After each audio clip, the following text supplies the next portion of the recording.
اجازه محترم ویل داس کې ژوند کې دا یې مجبورۍ نه کومه خلبسات نه راغلم د کریم نه شوې لنډولی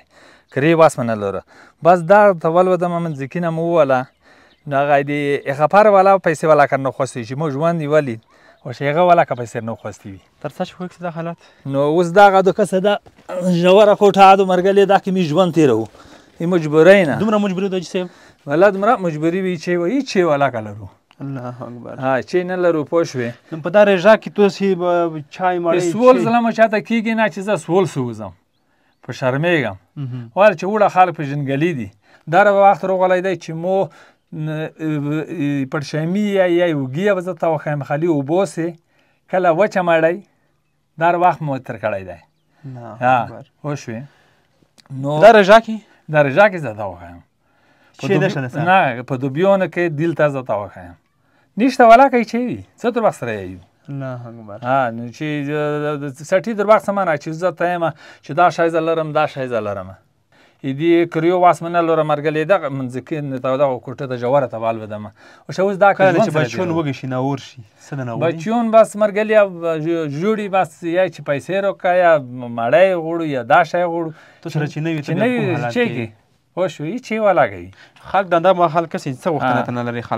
خلکو نه دا غوښتنه لرم چې د غریبانو سره ښه کومک وشي خدای پرې وکړي چې بېواسه شي تاسو کومک شوی دی که نه یاره نه دی شوی ولا که کومک شوی دا دومره حالات خلک نه کسي نه قسامې کې در زه ته یم چې دا دومره وخت دی دغه دی کول پرې راشئ که د یو سړی در یایي چې دا څه شی دی یا که نشته چې داسې کې څوک پروته دي که پروته نه دي صحیح برسان چې دومره حالات هم وکړو قدرمنو لیدونکو دا د کاکا ژوند دی چې تاسې یې کس وي دا ژوند دی ښه سپی خو خوړل نه کي نه خوړل نه کي دا ولې په دا حال نه دی دا خو خورۍ نه غریبۍ نه دا خو مړی غوړي مطلب واښه غوړي خو یو شی نه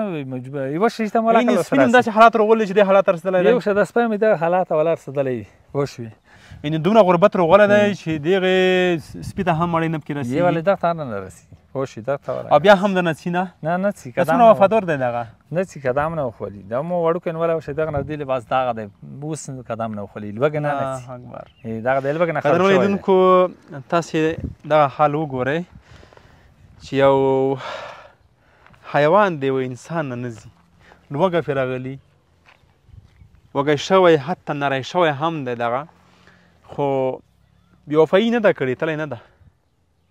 څومره وفادار دی دغه ډېر وفادار دی دومره وفادار دی چې زه لږ یې غواړې پوه شوې ډېر وفادار دی دا خیمه هم دی تودو دا خیمه یې مو د مرګلې د کسې ژوند خیمه ده بس دومره ژوند سره په کوی دومره نه شو در واس نه لرو چې اوس مطلب بل شي وکړو یا خو دغه زوی کې در پردی زوی وي خو سړی خونه پټې کې چې واس وي خو نشته واسونه ولا کوي هېڅ شی ولا کوي دغه شمسي هم دغه پرته ده ولا که بټري لرم دغه بټري نه لري دغسې یو کسان دغه پرته وي پوه شوې قدرمنو لیدونکو تاسې د دغه کور دغه حال ولیدلو دا کور خوست ولایت کې ده خوست ولایت کې بیا هم صبرۍ په ولسوالۍ کې یوه غرنۍ منطقه کې ده دلته راغلی د ډېر غربت نه په دې ځمکه کې کوټه وهلي تر څو خپل بچیان یې لږ په امن کې وي د یخ نه او د باد نه مستحق کور ده راځئ ورسره کومک وکړو راځئ چې ورسره همکاري وکړو د رژیم مبارکه میاشت ده د ده په وینا باندې چې داسې وخت راغلی چې دوی روژه په اوبو باندې ماته کړې ده دوی پیشنامه یې صرف په اوبو باندې کړی دې نه مستحق ځای بل نشته نه یې ګورمه او تاسې بله خبره انشاءالله واورېدله واقعیت دې موږ خفه کړو وایي دردولې دې حال الله دې رحم پرې وکړي راځئ ورسره همکاري وکړو راځئ د دې یو څه نه څه ژوند یې به د مخکې اختر روان ده که د ده کلي د حساب کتاب وکړي مو سړی ډېر خفه کوي ډېرې دردوي نو دا خپرونه په دې هیله پای ته رسوم چې بل ځل راځو د ده سره همکاري وکړو کومک ورسره وکړو پر بیا ښې چارې ښه ورته غواړم